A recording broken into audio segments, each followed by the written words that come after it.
ko tuloy si Juan saka si Pedro, nag-apply ng trabaho. Unang pumasok, si Juan, in-interview.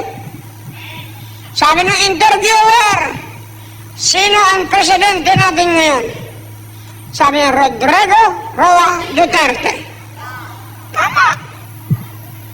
Sabi, kailan na-discover ni Magellan ang Pilipinas? March 15, 1521. Kailan? Tapos sabi ng interviewer, last question. Alam mo ba na may gamot na ngayon sa cancer?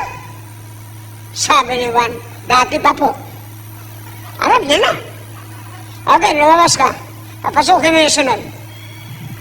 Pasok si Pedro, sabi na sa loob, ano sinabi mo sa loob?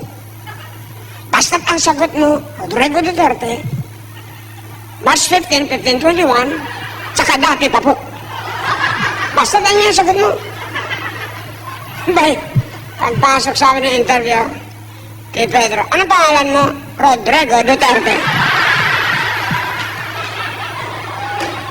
Kailan ka pinanganak? March 15, 1521. Sabi nung nag-interview, parang si Raulo ka, dati pa po. Naalala ko tuloy si Juan sa